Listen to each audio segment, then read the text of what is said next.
It is a tragedy. Hannah is too unstable to appreciate a home like this. But at least we are here to protect it. My mother's voice came through my phone perfectly clear. Streamed live from the living room security camera I was watching. I sat in my freezing car, parked 50 feet away in the dark, watching them toast with my vintage Cabernet. They thought I was locked in a psych ward. They didn't know I was holding the digital admin keys to the entire property. Protection detail is over, Mom, I whispered. I tapped system reset. Instantly, the entire lodge went black. Inside the lodge, the lights died instantly. It wasn't a flicker. It was a total blackout. The warm, inviting glow of the chandelier vanished, plunging the great room into gray shadows. On my phone screen, the live feed from the bookshelf camera switched to infrared mode. I saw my father, Josiah, stand up, knocking his wine glass over. The dark liquid spread across the table like ink, but nobody moved to clean it up. They were too busy staring at their phones. My sister Ashley is an influencer. She lives her entire life on a screen, but she never bothered to change the default recovery email on the smart home hub. It took one click to reclaim it. I didn't just kill the connection. I reset the router to a hidden network I had configured days ago. Inside, their screens went dead. No signal, no internet. But here in my car, my dashboard remained perfectly lit, streaming every second of their panic in high definition. I dragged my thumb across the second command. Security lockdown. Even through the thick glass, I imagined the heavy mechanical thud of the dead bolts sliding home. Front door, back door, garage entry locked. Then the climate control. I scrolled the digital wheel down. 70 degrees, 60, 50. Outside, the aspen wind was howling at 10 below zero. Inside, the furnace hummed once and shut down. The silence in that house must have been deafening. Watching my mother, Catherine, wrap her cashmere shawl tighter around her shoulders brought the memory back so hard I could taste the bile. It was last Christmas. I had walked into the mudroom quietly, shaking snow off my boots when I heard her voice drifting from the kitchen. She was holding court with Aunt Martha, speaking in that hushed, tragic tone she perfected years ago. "We have to keep the deed in our name, Martha," she had said. "Hannah is fragile. You know how she gets. If we let her control an asset like this, she would sell it for drugs in a week. We are doing this to protect her from herself." I had stood there frozen, my hand on the doorknob. Drugs. I have never touched a drug in my life. I have a federal clearance for my job. I spend my days auditing complex insurance fraud, but the truth didn't matter to them. They needed a story. They needed a villain so they could play the heroes.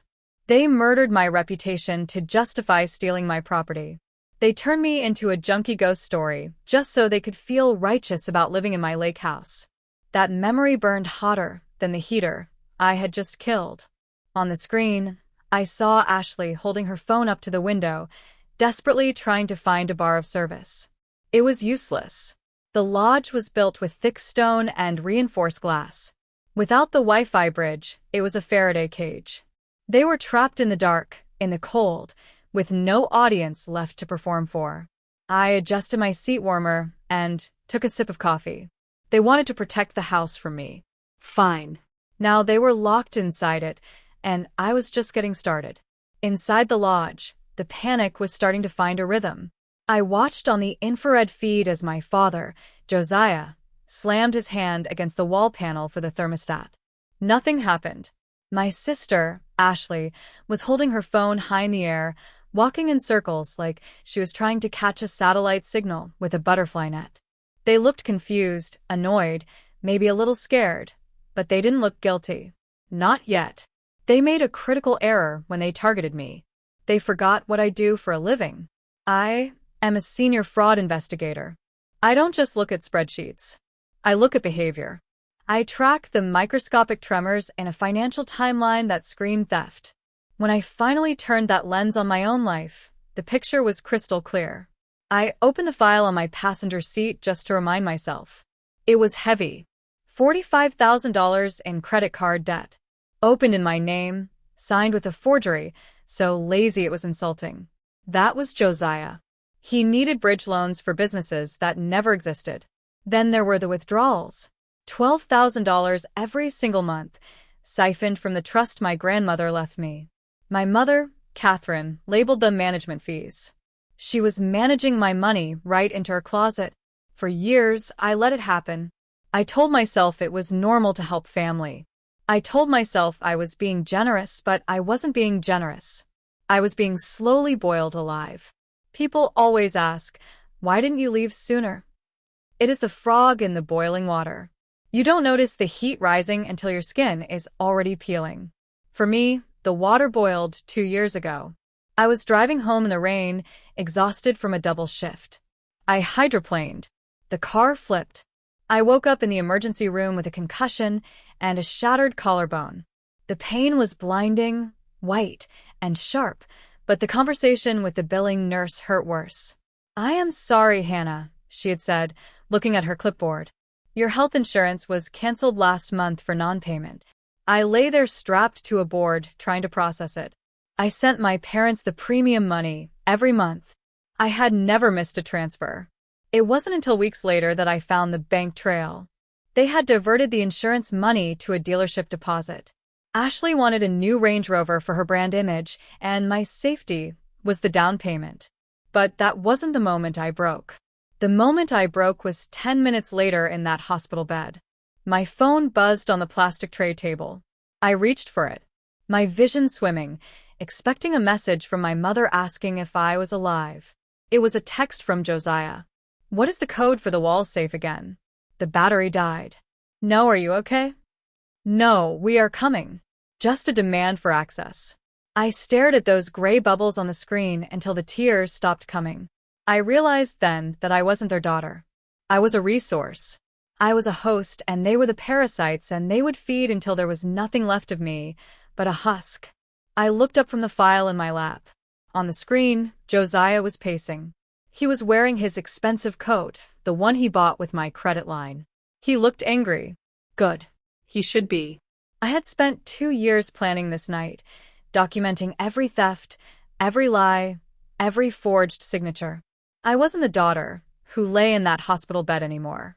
I was the bill collector, and tonight the debt was due. On the screen, the temperature readout dropped another degree. 48. Inside the lodge, the movement changed. It wasn't just panic anymore. It was the frantic, jerky motion of trapped animals. They tried the front door first. I saw the latch turn, saw them push out into the snow, but they didn't get far. The driveway is a quarter-mile long, steep, and iced over. At the bottom stands a 12-foot electric gate. I disabled the gate motor 5 minutes ago. They were sealed in. Josiah stomped back into the living room, snow clinging to his Italian loafers. He was shouting. I couldn't hear the words, but I knew the cadence. It was the same way he shouted at waiters, at valet, at me. The shout of a man who believes the world exists to serve him and is currently malfunctioning. He pointed at the thermostat. He pointed at the router. Then he turned his eyes to the massive sliding glass door that led to the patio. "Don't do it," I whispered, gripping the steering wheel. "Be exactly who I think you are." He marched to the fireplace. He bypassed the poker and grabbed a piece of birch firewood, thick as a thigh. My mother, Catherine, grabbed his arm. He shoved her off. This is the thing about bullies. They don't know how to fix things. They only know how to break them. When they lose control, they don't de-escalate. They explode. Josiah swung the log. Crack. The sound didn't reach me, but the spiderweb fracture on the infrared feed was beautiful. The safety glass held for a second, a testament to the money I spent building that place, but Josiah swung again and again. On the third strike, the barrier gave way. Shards of reinforced glass rained down onto the hardwood floor. A gust of sub-zero wind rushed into the living room, blowing the curtains wild. I let out a breath I didn't know I was holding. Up until that second, this was a civil dispute. It was a messy family squabble over residency and keys. The police hate civil disputes. They tell you to call a lawyer and walk away. But the moment that glass shattered, the math changed. Josiah wasn't a resident locked out of his home. He was an intruder forcibly entering a property he didn't own. He had just committed vandalism and breaking and entering. Ashley scrambled through the broken door, phone in hand. She must have caught a rogue signal near the window or used the emergency-only dialer. I watched her pacing the deck, screaming into the device, her free hand waving frantically at the dark tree line. Yes, we are trapped, I imagined her screaming. Someone hacked the house. They are holding us hostage. Send everyone.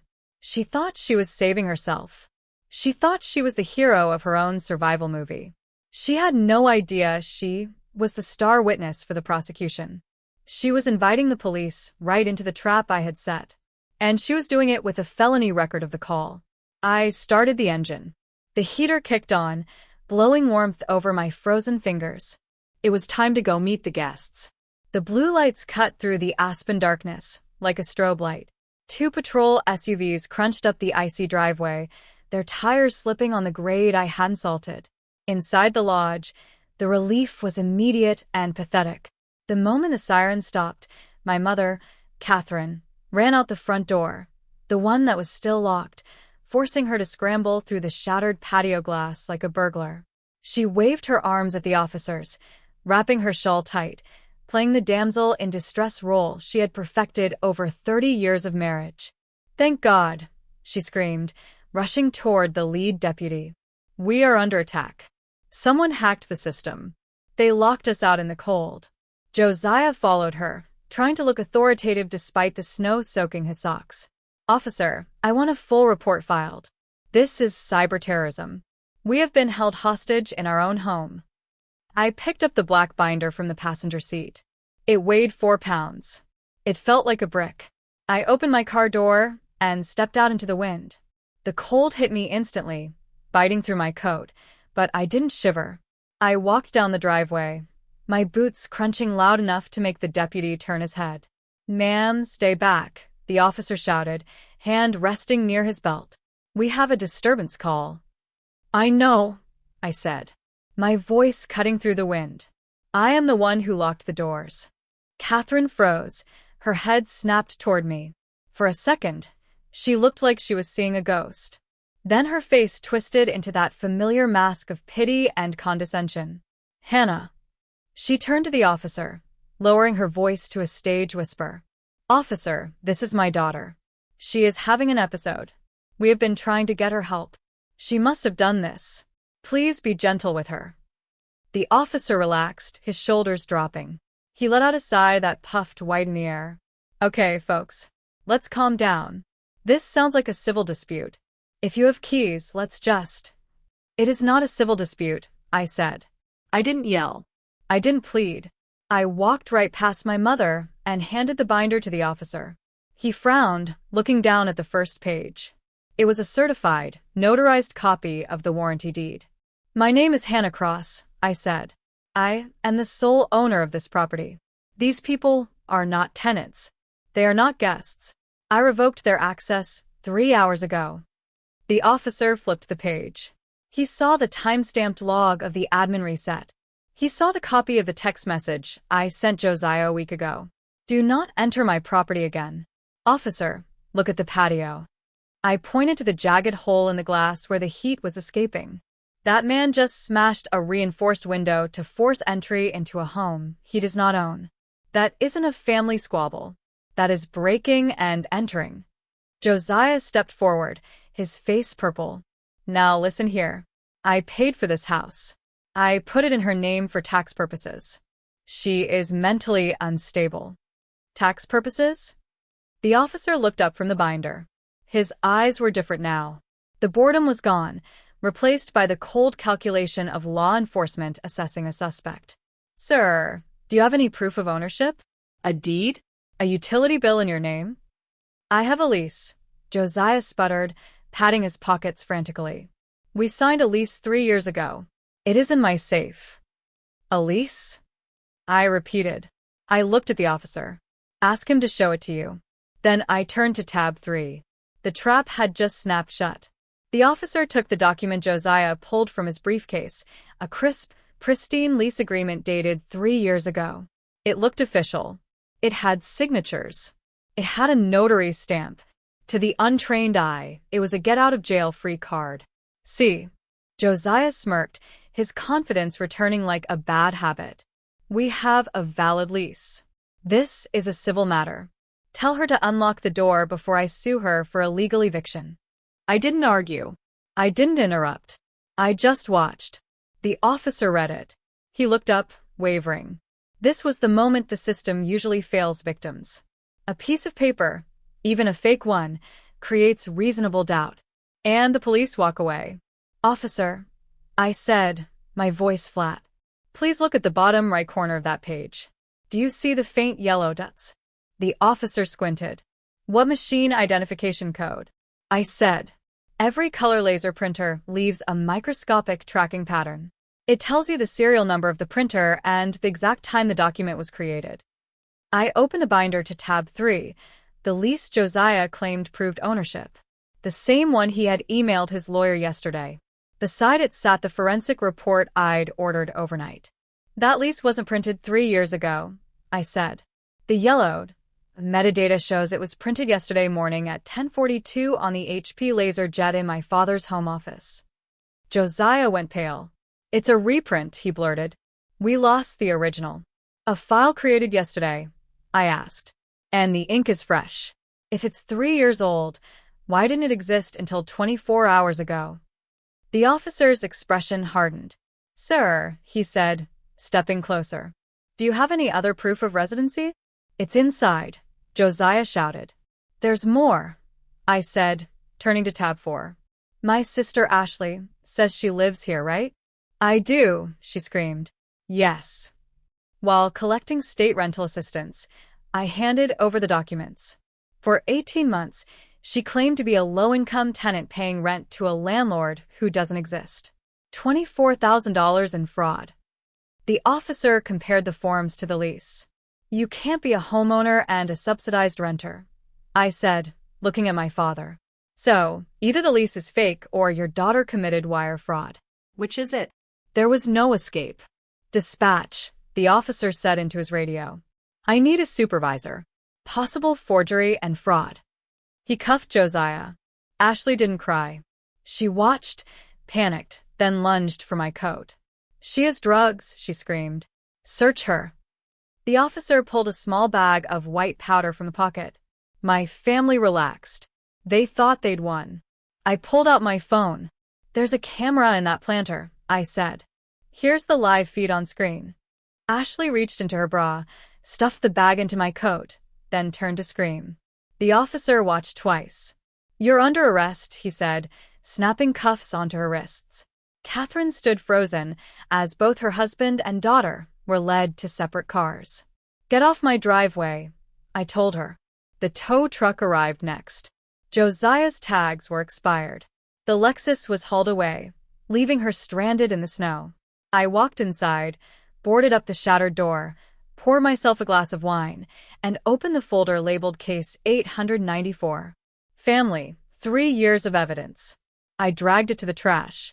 The house finally felt quiet, cold, clean. I took a sip.